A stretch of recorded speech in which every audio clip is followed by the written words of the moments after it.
Hey guys, this is Kyle at Projection Hub, and today I'm going to be talking about what are 5 red flags that you should try to avoid when applying for an SBA loan, specifically if it's a startup SBA loan. Now, some of them may be obvious, some maybe not. I've got a few honorable mentions that are maybe some of the more obvious ones, but I'm going to show you those 5 things that I would avoid and how to avoid them. For a few of them, I'm going to show you some examples as what you can do to make sure that you don't trigger that red flag when talking to your SBA loan applicant. Now, this is coming from me. I was a former SBA loan officer for almost 7 years. I was making and packaging loans for applicants, both startups and existing businesses. And so a lot of these are things that I saw several times with my own eyes, and saw a lot of people miss out on the opportunity to get approved for a loan because of these things. And so yeah, we're going to be talking about that here, and I'm going to show you some examples. All right, here we are with our first red flag. And to demonstrate, I've got one of our free business plan templates pulled up here. This is the catering business plan template. I'll put a link down in the description below that's got all of our free business plan templates. At this point, I think we've got 60 or 7 different industries we've got to put together for. And even one of the key points that we put in our business plan is how to highlight, or make sure you highlight, your relevant industry experience. So the first key flag is someone who's starting a business in a field or an industry that they have no experience in. Now, that's not to say they can't do that. And I guess, to give you one example, when I was a lender, I had someone who was a longtime marketing executive, had made a lot of money, and was just ready to get out of that rat race. And they thought like starting a sandwich shop would be great.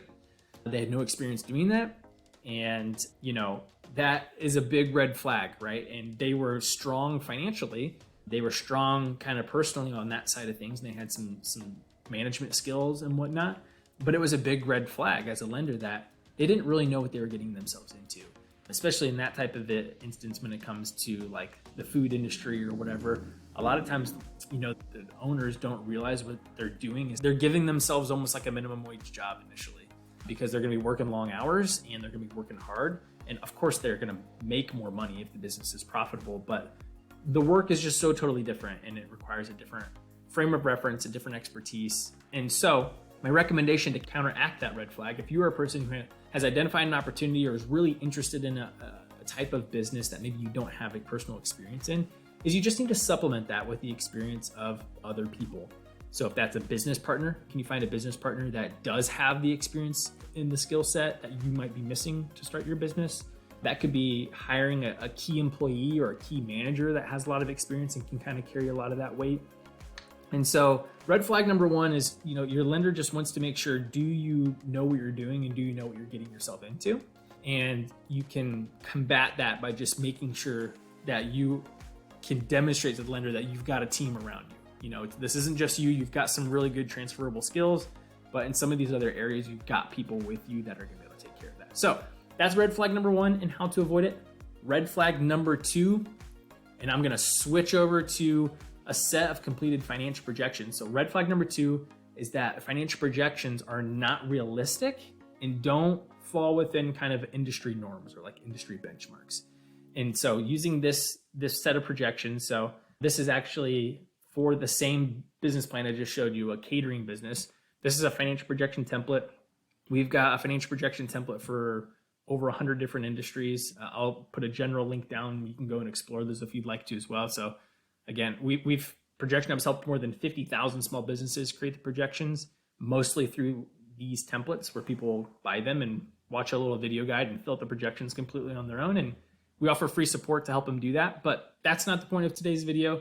But I am going to use this as an example tool of how you can make sure your projections are realistic and within industry norms. So let's say you've created your financial projections, whether with our template or someone else made them for you, or you made them from scratch. And that is to just Google the key numbers, right? Like it's not that difficult to do that. And so I'm going to show you here, like using this template as an example. This is an at a glance tab, so this is kind of like a financial summary tab, and it's got a lot of key numbers in here for a catering business. And so I would just either go to Google, you can search any specific data point and just ask what an average is, what's typical for the industry. You can use a tool like ChatGPT and have it give you a bunch of numbers all at once. And so let's do that, right? We've got like cost of goods sold, what are prime costs regions with a little bit of pressing, got it to tell you a gross profit margin, a net profit margin number. So let's look at that net profit, right? It says 5 to 10% might be typical for like a profit. All right, on to red flag number 3. And that is when the applicant says that they want to keep the loan in the business name and not the personal name. Now, that might not sound super surprising to you, or maybe that's advice you've heard in the past. And that is a lot of times, when I was a lender, people would say that, exactly what I just said, that they just want the loan to be in the business name and the personal name. And they're doing that out of an attempt to protect themselves, personally from any risk if the business doesn't work out, or, they don't have to necessarily be on the hook for the loan. Now, particularly if you're applying for an SBA loan, I just want to tell you now that that's just not a reality. That's not an option. You will be required to personally guarantee the loan. I mean, anybody that is, I think, greater than a 20% owner or 20% or larger owner in the business will have to personally guarantee the loan, especially if the loan is higher than, I want to say, maybe $20,000. It will be required to be personally guaranteed. And even if it's less than that, the lender will probably still require a personal guarantee. So, that's advice a lot of people say they've received. That's great advice when it comes to bookkeeping, bank accounts, all of that kind of stuff. Like, keep business and personal separate and really track that. But when it comes to, personally guaranteeing the loan and signing on the line, you will be required to do that personally. And that's not really an option. So that's red flag number 3, is when someone's leading with the fact that they don't want to be on the hook for the loan. That leads the lender to be kind of questioning their commitment. Are they unsure if it's going to work out? Whatever that might be. All right, moving on. Red flag number 4, when the applicant isn't prepared and doesn't have realistic expectations. So don't be that applicant. And maybe that sounds like a generic red flag, but you'd be surprised, right? If someone is to the point where they think like, hey, I'm ready to start this business, or hey, I need this loan for my business, and they call the lender and they're like, I want to get a loan and I want to get this process started. Let's say it's a startup, and the loan officer says, okay, great. Can you send me your business plan, your projections, your tax returns, whatever, all this list of documentation? And they just say, well, I don't have my business plan ready to go, or I'll have to ask my accountant for my taxes. I'm not shaming those people. I'm just letting you know that if you want to have the right foot forward, have all of that stuff ready to go. I'll link in the description of the video down below a link to an SBA loan checklist that will help you prepare, figure out what to prepare, what documents to get ready. And so you can do that ahead of time. Maybe there's some documents you probably won't be able to do ahead of time, like a credit release form and all that kind of stuff.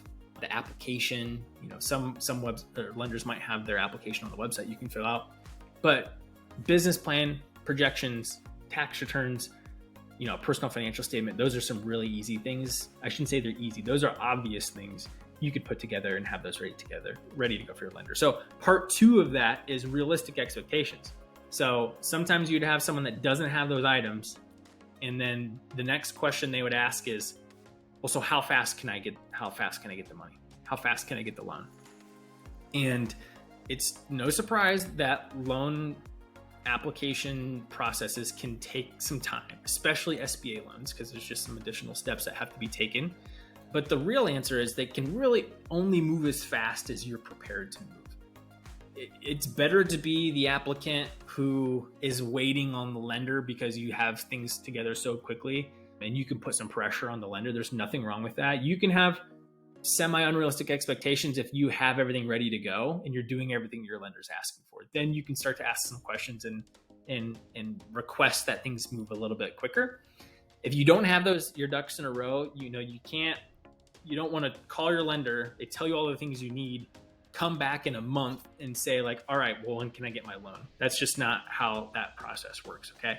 So be prepared as you can. Use things like the checklist I just mentioned to get your ducks in a row, and then ask about how long the process takes. And if you are prepared, hold the lender to that timeline the best you can and try to push them through that. All right. And key point number 5, or I shouldn't say key point number 5, red flag number 5 is if an applicant's information is confusing or inconsistent. So, things like confusing line items on a tax return, confusing line items on a personal financial statement, confusing items on a credit score report. If the business plan numbers don't match the projections, if the application they submitted, their numbers don't match the financial statements you give them, if the tax returns don't match the financial statements. So there's a million examples of that.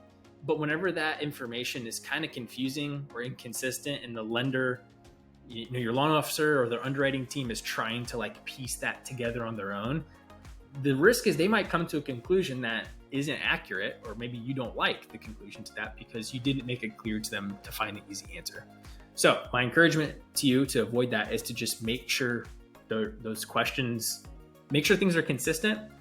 And if the documents tell a different story, make sure you're prepared to explain that story. If your taxes look one way, but your financial statements look another way, be prepared to talk about that. If you self-report a 750 credit score, but then your credit report is a 671, be prepared to talk about that. So be consistent where you can, and be prepared to explain where you can't demonstrate that in the documentation. So those are the 5 semi non-obvious red flags, I would say. Some honorable mentions that probably wouldn't surprise you. Very poor credit score is going to be a challenge for anyone trying to get a loan. That's going to be a red flag. Lenders may not pull that right out of the gate. They may wait later in the process. So just be forthcoming and tell lenders if your credit score is not strong, and maybe why that might be. A high debt to income ratio is usually a red flag. So if an applicant carries a lot of debt in comparison to maybe what their income is, that's going to be a red flag. Obvious ones would be like legal or like fraud issues. Your lender's probably not going to want to get involved if you're in the middle of something like that. And then criminal history can be an issue. Not everyone with a criminal history shouldn't be able to get a loan. I'm not making that statement at all. There are a lot of applications I worked with where someone did have a prior criminal record and we were still able to get financing done for them. But there are certain types of crimes that should definitely be a red flag, whether those are financial crimes or things related like that could be an issue. So there you have it, 5 red flags to try and avoid if you're applying for an SBA loan.